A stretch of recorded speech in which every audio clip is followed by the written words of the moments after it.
You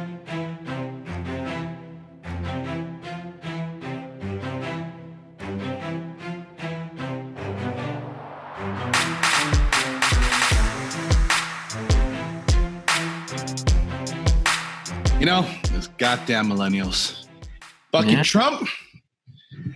Obama, that is Jesus. Oh man, you know what I hate most, dude? What? People who complain a lot, dude. No shit. I can't stand complainers, dude. I don't get it, man. You know what I hate is the goddamn slow ass Wi-Fi. You ever stand right next to a cell phone tower and be like, "Why is my phone so slow?" Or you ever try to send somebody like a picture like right next to you, and like it's got to go to space and then come back, and it's like forever when your phones are just basically touching each other. Ain't that just some bullshit? Yeah, I don't know, man. Just the lady the other day, man, she like didn't give me soy milk in my latte. I was like, oh, like how dare her? First of all, it's gross. Secondly, what the fuck? Well, anyway, welcome to the Social Community Show, where our goal is to help you learn, grow, and transform into the person you want to become. If you didn't notice, if you didn't realize it yet, today we're talking about complaining.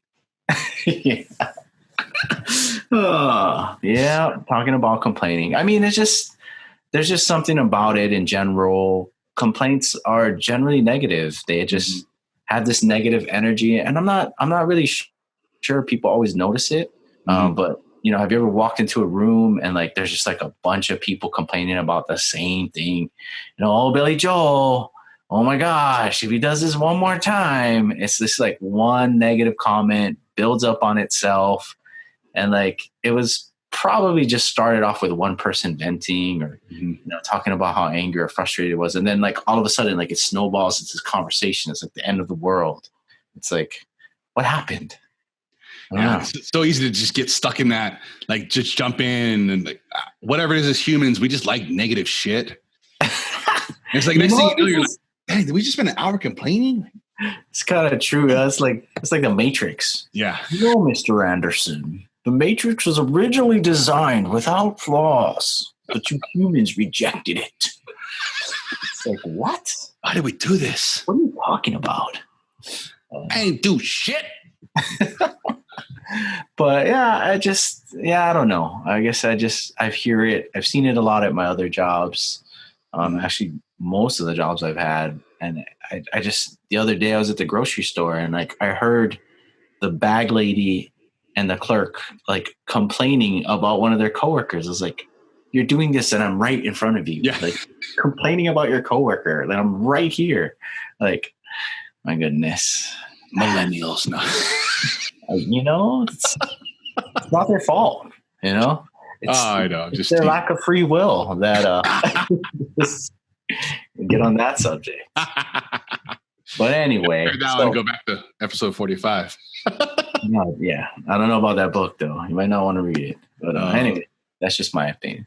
So anyway, for this episode, I went on and I was actually just Googling, I guess, the 10 top complaints and came across this interesting article. At least I thought it was interesting.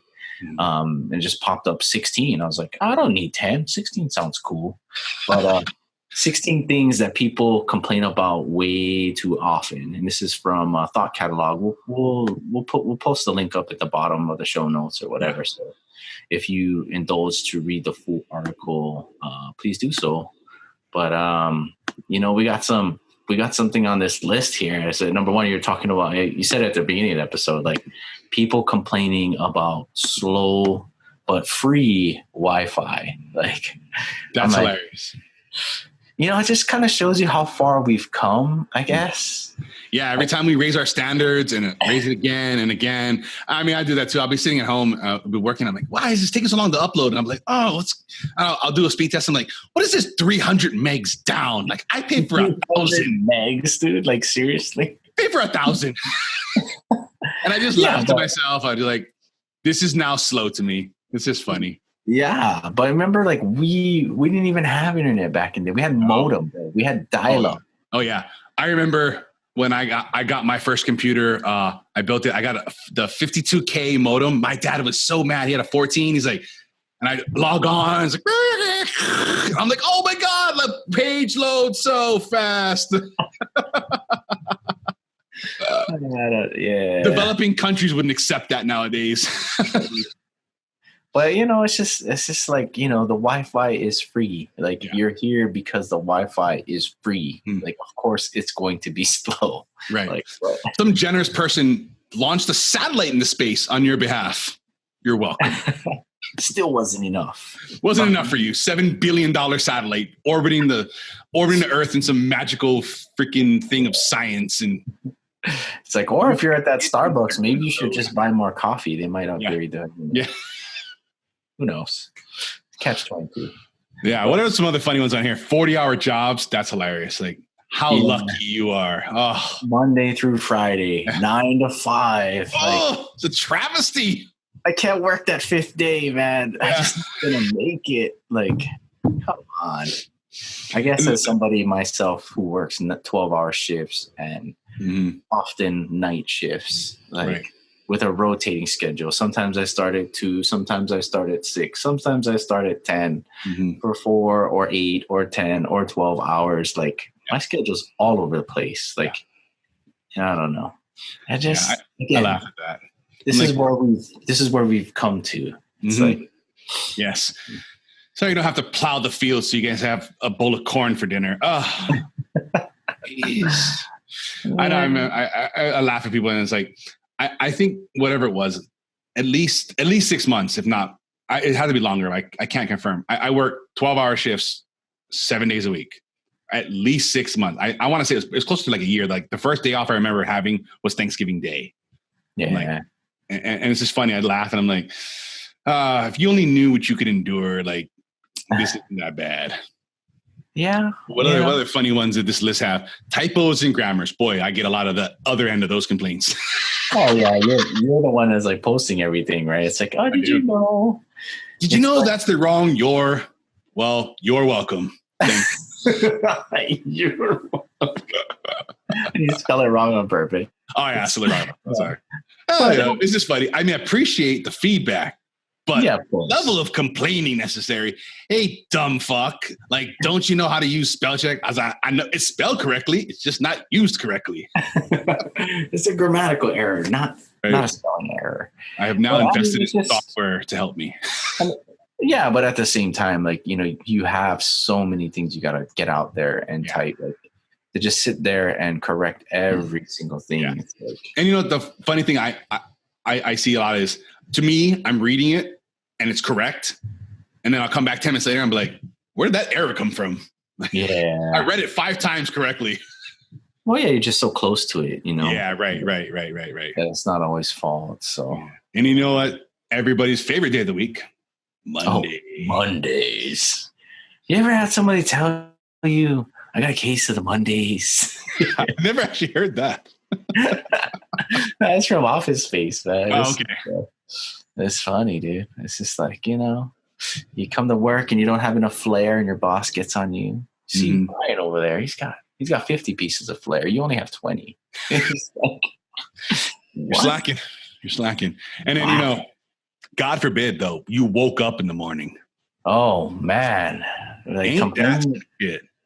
There are times, I guess because I work in the healthcare field, that I am grateful to actually wake up in the morning. Yeah. I think I've talked about it here a few times. I Googled that. And it's like in America, something like 3,000 people are estimated to die every day. Like they never wake up in the morning like that. This is in America. Like life is that type of thing. High in America. Yeah. Not to mention other things. But and it's just the not waking up death, not all the other causes of death. Like for whatever reason, they died in their sleep. Yeah, of course. It's like crazy. And it's just, and like I was saying earlier, like how these things we just easily take for granted. It's so funny. We complain about it. And it's like, oh, your upper first world problems. Like, like, it's hard to detach from that and think about it. Like, that's like the world's worst argument, that straw man already. Well, there's, you just bought an $18 million Bugatti. There's children dying in Africa. Like, that's a horrible argument. Like, I mean, it is, but at the same time, like, I I hope the people that are complaining about this stuff are at least grateful for something. You gotta wonder. And I guess that's kind of why I guess I wanted to do this episode and talk about it a little bit. It's just like, I mean, I get it. Not everybody, can go. I mean, we're all human. Like nobody can go an entire lifetime without complaining about a single thing in their life. But at the same time, like, just want to bring awareness that like these things that we're talking about, like these complaints, these are just general complaints that we have, but they have a negative influence. They have a negative impact on people. And like you said, humans are drawn to that. So, it's just kind of one thing leads to another. And it's just like, these things that we're talking about, things that people are complaining about, most of the time, granted, there are a few times, especially if you're working for somebody else or for a company or even in the military, I hear about it all the time. You're in the military, you got a crappy CO, like, yeah, like you got a lot of things to complain about because there's nothing you can do, especially if you're in the military. That's your CO. That's who your CO is going to be for the next however long you're stationed there or however long that person's stationed there.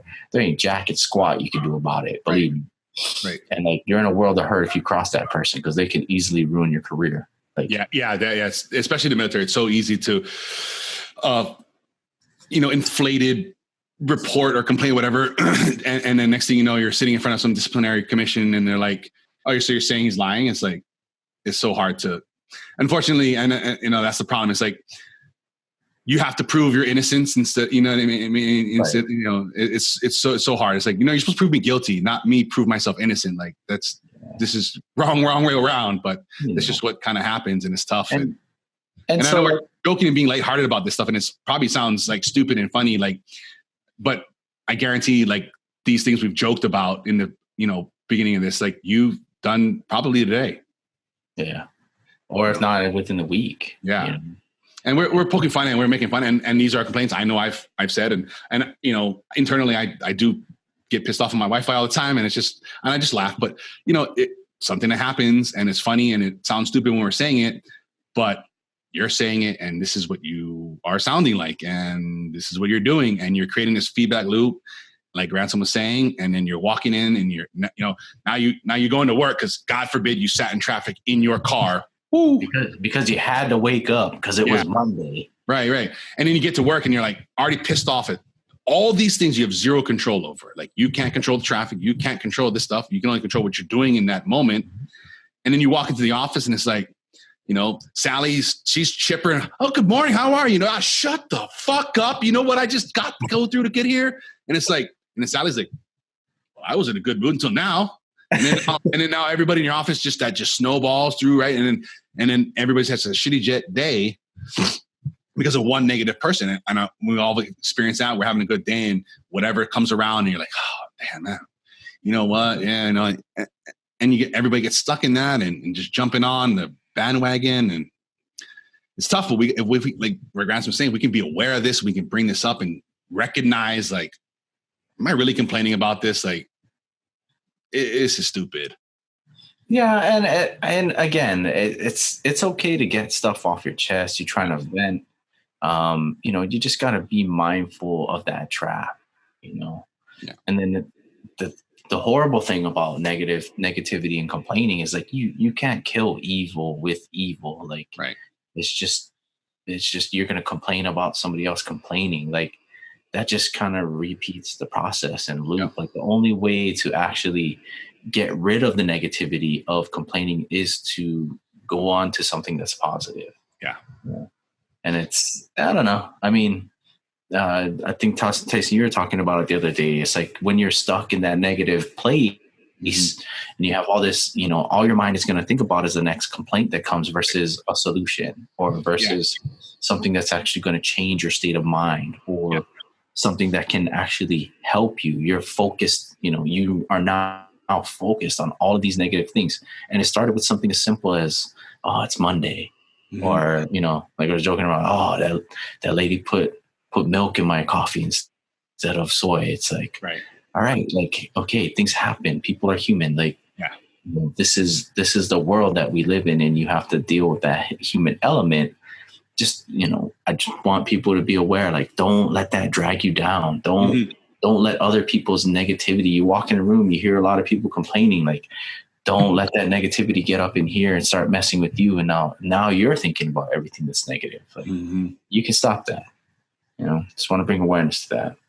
Yeah. And that's the thing that I really want to emphasize is when you're in that negative feedback loop, your mind is just shut down to any complaints. And if you really even get in your head a lot, you can, will yourself into this like fight or flight response where all types of things are happening. You start to get stressed out. Your immune system starts shutting down, and all these different, physiological things start to happen. And you can really create this negative, not only mental state, this negative health state for yourself. And you can just really get stuck in this sickness, this all these different things like, oh, because of stress at work, I'm now fat. And because I'm now fat, I got high blood pressure, and I got heart disease, and I got diabetes, and all these things that can just ensue from all of this stuff.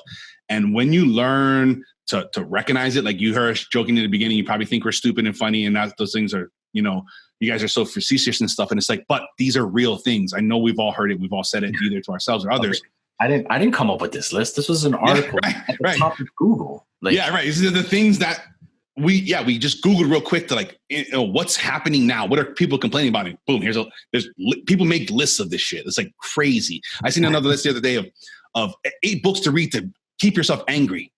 What? Why would you want that list? Why would you make that list? But the things like I was saying, we like this stuff. We like seeing this tragedy, this train wrecks happening in front of us. And sometimes some people like it happening to them. They like to keep themselves in this stressed state. Yeah. They feel that's where they're comfortable when they live, because they've lived there so long that you want to stay.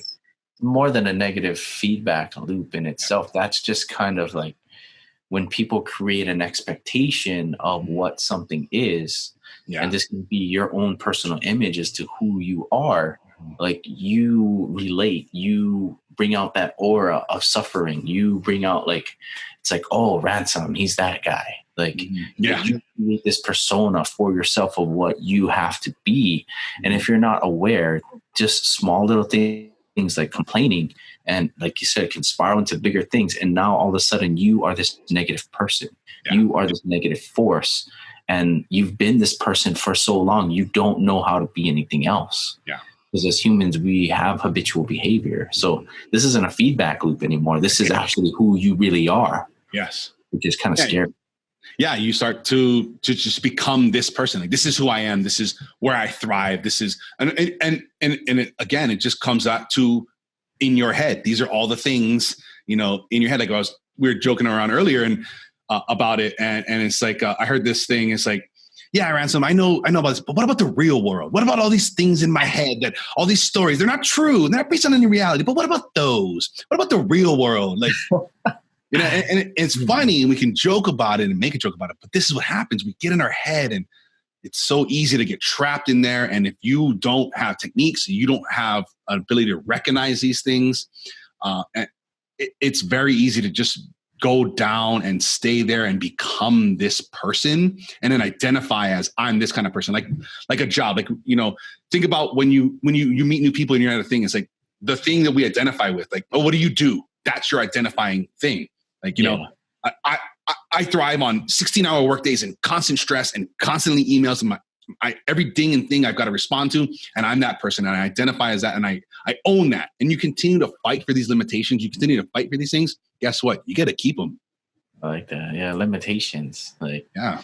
Not everybody sees it as that, It's like, exactly. People think of it as their strength, but right. In actuality, it can actually be a limitation. Yeah, so. Right. It's not your strength. You're not.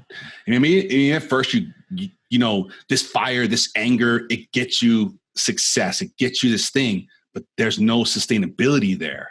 You've got to constantly be angry and constantly be stressed to perform.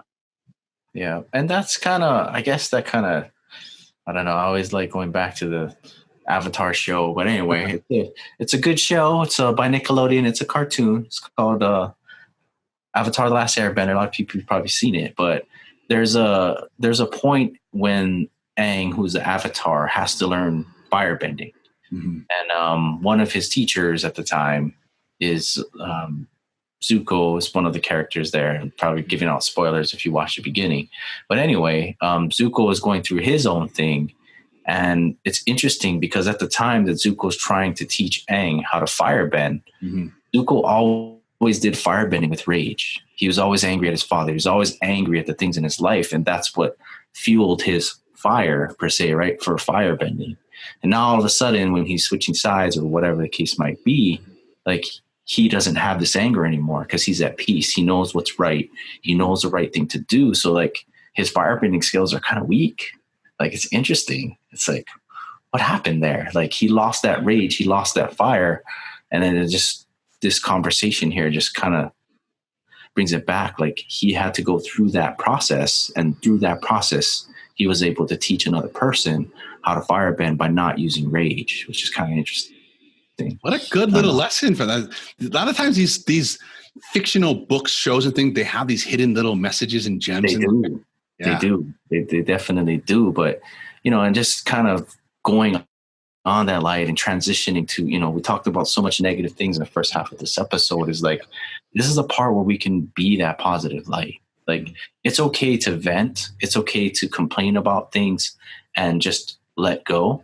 You know, hopefully you have friends or can surround yourself with people who will be that sounding board and just basically listen to what you have to hear and still remain positive, instead of turning around and be like, oh, well, that's what you heard. Well, let me tell you what I heard. Like, you kind of want to try to limit that. Be mindful of that trap. Like, you're trying to get this negativity off of you and away from you. So just make sure you're around people and or things that, you know, will take that energy and just let it be, so that you can remain in a positive. You're getting this negative energy away from you, and now you can remain positive. Yeah. And I like to add to that in the fact of not just the physical people you're around, also think about the social media and these types of things you're also cultivating. The people you follow on whatever it be, Instagram, Twitter, whatever you use, these things you follow. If you're following people that are doing these things or acting this kind of way, if your friends or family, whatever, constantly complaining about this, that, and another, those are people you're hanging around with. These are things you're interacting with. These are things you're seeing. You've got to cultivate that. You've got to protect that just the same as you would protect the people that you want to surround yourself with in real life as well. So make sure you go through, maybe you want to still follow your aunt or your uncle or whatever, but mute them or, unfollow them in a way that you're still connected. You can still reach out to them and see what's happening or whatever, but you're not seeing them constantly in your face, bringing you back into that state, especially if you're susceptible to jumping in that bandwagon and jumping on the complaint train and all these different things. And then I think you were telling me about some app or some robot. Yeah. As I was doing research for this thing, I came across this amazing app. I'll link to it. I was vetting it earlier, and I really enjoyed it. It's called Wobot. It's an 100% AI-powered app. So they've programmed it with cognitive behavioral therapy techniques, and it's no humans are involved. It's all this like closed loop secured platform. There's no identifying anything. They don't know who you are or anything like that. And they can't track back the conversations. They've really been a lot of things. But what it does, when I was vetting through it, it asks you, how are you feeling? What are you feeling like right now? You know, and if there's a crisis, you can type in SOS and it'll immediately connect you with another of the crisis center. But it goes through and it starts to learn, you know, what time, you've been feeling like frustrated or mad or sad or whatever a few days in a row. Let's talk about this. And as I kind of went through the initial setup process, the ending here, that the tools that I unlocked, I really enjoyed. Like this, it's a free app. There's nothing I've seen to buy or upgrade. But the first tools you unlock is a gratitude journal, which if you haven't done that, it's amazing. I have a PDF. I'll link that in the show notes so you guys can do. There's a 10 lines. You can do this in the morning for gratitude. It's really amazing. There's a challenge your negativity, challenge stress, and then being mindful. These are the first tools I've unlocked. And this app checks in with you every day, and it starts to learn who you are and the different things that you need help with. Like, I see you've been X. Let's try some things. It's a really good app, and I think. Especially in this, sometimes it's hard to share with your friends. Maybe you don't have a close friend, or maybe you're ashamed or whatever. Sharing this stuff with this bot, where you're not bothering somebody necessarily, or being that negative person in their life. You're just doing this with a chat bot. You can text it, you can feel comfortable. I think this would really be good for teenagers, even though the app does say you got to be 18. I think, as a parent, figure that out. It's up to you. But I think this is a way where maybe it's hard for you to connect with a friend or a teen. Or another person. Even maybe some of the people you have around you, they just tend to be that you're trying to dish off this negative energy, but they just give it right back to you and complain. Yeah. This is just a simple way. Like, it's just you in this app, and there's no real human involvement to go through that, I think. And then we have no affiliation with this app. Something I found doing research for this episode. Yeah. Again, I don't have any affiliation to the article I found. Like I said, I just Googled it.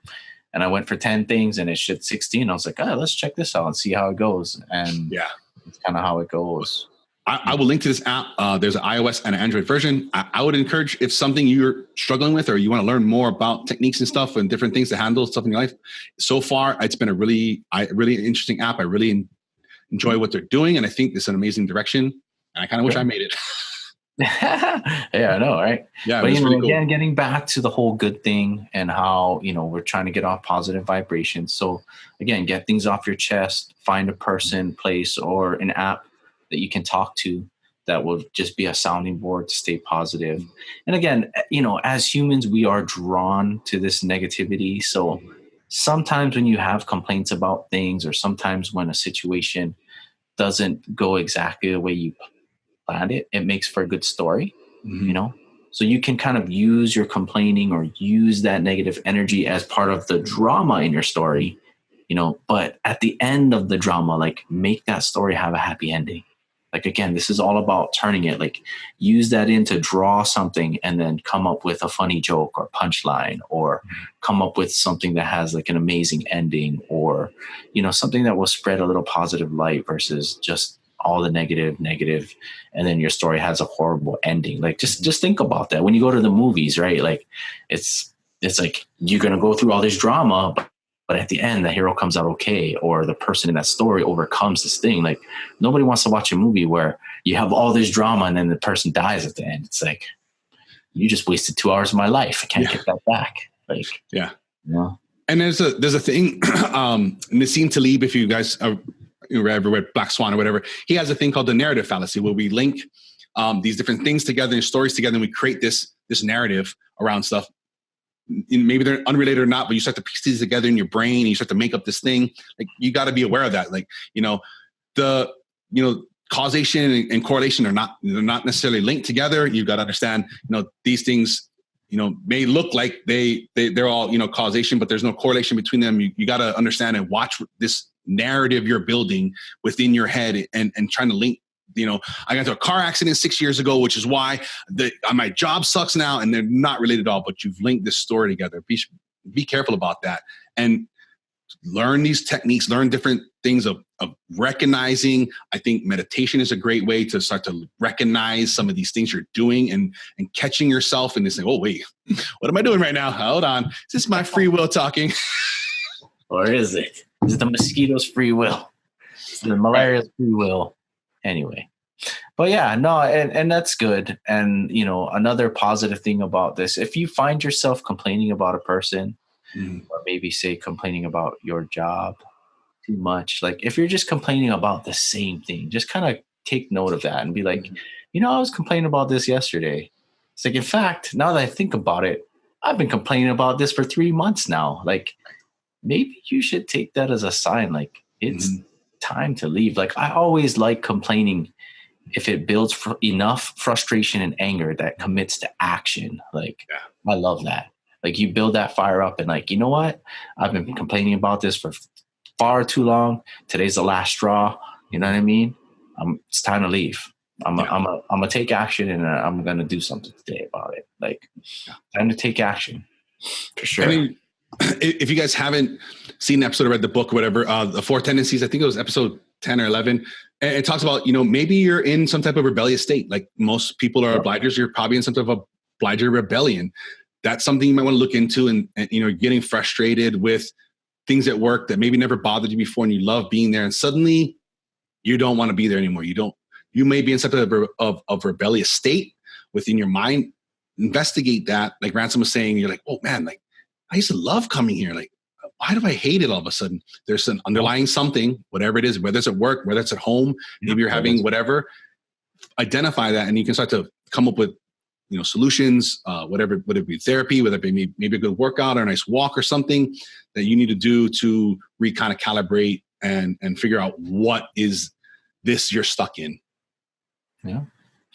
Yeah. And then it's, and all of these things are just kind of ways that we can try to deal with the negativity that's going on around us. Mm-hmm. Doesn't necessarily have to be the complaint itself or the person complaining or the person or thing that's being complained about. Just kind of recognizing all these negative things and complaining about the situation just doesn't necessarily make anything better. Yeah. It almost never does. Almost never. I'm sure there's an incident that nobody can really point to that the complaint actually solved anything. Yeah. I mean, again, it's good if it draws enough fire and enough attention to get people to move and take action. But then again, that all comes to you, right? You've got to look inward, right? You got to stop looking at the things that you can't change. Right. And be like, this thing we're complaining about, we can't do jack and squat about it. Like we talked about that military person where their officer sucks. Like there's nothing you can do about it. Right.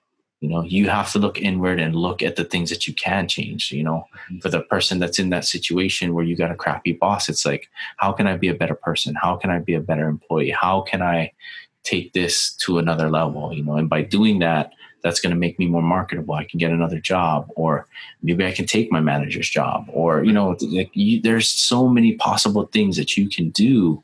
And if you sit there and just complaining about it, you're using your brain power towards something else other than something that should make you happy. Right. And that's the thing too. I really like that I learned a few years ago about identifying what is in your control and what is out of your control. And sometimes you can influence things that are out of your control, but recognize that like this is something I can influence, but I cannot control your behavior, your whatever, this person, that thing, and just focusing on what is in your control, what you can control, and saying, listen, I can control how I'm acting, how I'm responding, how I conduct myself. What am I doing? I got to understand I can't control these other people. I can influence them by leading by example, maybe offering solutions, whatever it is. Go down this thing and understand I can't control this, but maybe I can influence it. If anything, I can be the person. I can hold myself to these high standards and understand everybody around me is they're going to be dumb people. There's going to be rude people. There's going to be mistakes. There's going to be all these things. Understanding that like I can't control that. The barista put, cream in my thing when I asked for almond milk. Like, I understand I don't have control of it, but I can say, hey, I don't need to get mad about this. There's no getting pissed off, complaining is not going to solve anything. Like, oh, hey, I'm sorry. I asked for almond milk. I think you put cream in here. Could we swap that out real quick? Whatever. Simple things like that. Understanding what you can and can't control. I think when you get a hold of that, and you start to understand that, it really brings this new perspective. Like, no point in complaining about this. I can't control it, but I can influence it through my actions, my behaviors, so on and so forth. And you just got to, again, be mindful, be wary. And if you're trying to be the solution, I guess, if, talking about a whole group of people being negative about a certain subject, there are times when you can be the solution, there are times when you can actually offer light or maybe guide the conversation towards something else in a positive light, and just kind of shift that whole, if you have the ability and the power to kind of shift that whole group's mindset from something that's negative to something that's positive, like you've just changed 4 or 5 people's lives, like at least for that day or for that hour. And that's a good thing, but at the same time, just kind of be careful, because you don't want to be that guy. There's Ransom again, Mr. Positive, Mr. blah, blah, blah, like blah, blah. And then all of a sudden you become the person everybody complains about because you don't want to be part of their negativity. Like just be mindful of that, Find a tactic and a strategies and ways. There's a few different things I was trying to think of, kind of go through some of these things where you can be that person, like Ransom was saying, without being that person. So you want to be that person. It's hard because I'm sure we've all been around that guy. Like, oh, here we go again. Here comes Tyson with solutions to shit. Like, we don't want motherfucking solutions. We want to complain. And it's hard because once you kind of cut people off to that, they're not going to hear anything you're saying. They're not going to take it. So you don't want to become that inhumane person or whatever. But at the same time, you actually have to look at these people to see, like, are they actually looking for a solution, or are they just looking for validation for them to be in their own negative world? Right. And realize that if that person's just looking for validation on whatever it is they're trying to convey and convince everybody that they're right, like sometimes the best thing is to just say nothing. Just agree to disagree, and do it tactfully and in a positive light, and say no thank you, and just walk away. So hard. It is. It's like, wait. I got a list for you guys. Hold on a second. I want you to do X, Y. If you just go through these things, I'm telling you, it's going to solve a lot of problems. It's so hard. I noticed myself maybe the past 6-8 months just being like, I could just shut up right now and just, it's like, so at first it was so hard. And then now it's become so easy to just be like, I get it. I'm sure I was like that, or you're not in a position right now to want to learn or look for anything. And it's just like cool to just listen and walk away or just be quiet. There's a good quote. I forget exactly how it goes in the attribution, but is this information that if I had said something, it was worthwhile versus is this a time I should just shut up? And like knowing that and learning that, like, that's like, do I need to say anything right now? Is it going to add anything to this? Is it going to, no, fuck, I don't need to talk. I don't need to talk. That's cool. It's so hard. Oh, for me, you don't notice I like to talk, which is probably why we have a podcast, but it's tough. It's tough to just shut up and be that person. And, was it episode 20? We did the Wayne Dyer and just send that positive love and energy to them. And just do it that way. Great thing. And it brings you into that. When you're in that gratitude state, you can't stay mad. You can't be both at the same time. Nope. You just say thank you. Bring that in, bring that love. But, understand, like I was saying earlier, you're just dumb. You just don't know any better. You just are going to be that, whatever. And just understand, like, this is just how they are right now, or how they're going to be. Yeah. That's cool. It's like there's solutions and there's things, but they're just stuck, right? Yeah. They're in that negative mind frame. They can't see anything else but complaints and negativity. They're not ready for the solution. They're not looking for the solution, even though they need one, unfortunately. Yeah, right. Yeah. And you can hold yourself to those higher standards and be the guiding light. It's like, hey, damn, Jason's always doing this little, maybe we could something to, whatever. Like, I heard this great story. This guy was tired of all the rubbish on his walk, and he started picking it up. And next thing you know, he sees all these other people that walk this path also picking up rubbish. And then he talked to them and said, what's up? He's like, I see you and your son always picking up rubbish. And I was like, why aren't we doing that too? We're tired of this rubbish around too, but we can do something. And just not even saying nothing to nobody, just acting, being a better person, inspired his neighbors to do the same. And this is what we can do. These, like I said, are in your control. You don't like the dog shit around when you're walking your dog? I do this all the time. I see a pile that's close to my dog shit. I'm like, I just pick it up. And I hope to inspire the next person that sees me doing that to say, I should probably pick up my dog shit. Or I could do that too. I could pick up an extra pile. There's room in the bag. Not a big deal, But these are the things you can control. You can be within your neighborhood, your community, your friends, and start that change there. If you want to go grander, that's fine, but it needs to start with you and the things you're doing, the people you're influencing, you're guiding, you're enlightening, whatever it is in this framework to invoke the change and stop the bullshit and the complaining and so many other these types of things. Yeah, dude. Cool. Well, I think that's about it for me, man. You got anything else you want to say on that subject? No, not at all. To me, the message here is understand what's in your control and out of your control, and hold yourself to a high standard and inspire everybody around you to do the same. Cool, man. And if you're looking to raise your maybe standard of health, we got an amazing giveaway for March. The wonderful people at Dr. Fitness USA, they're the past 2 episodes, Batista and Dr. Fitness USA himself. They are generous enough to offer one of their courses for free to one lucky person. It's the Eating Healthy, plus they have a gut blasting program as well. And as a bonus with that. So it's a $197 value. It's a really great program. Give you some tips and things, enlighten you on eating healthy. And there's also a nice little gut busting workout and stuff that's included as a bonus with that. If you guys are interested in this, somebody, head over to the socialchameleon.show/pick-me. Get into this month's giveaway.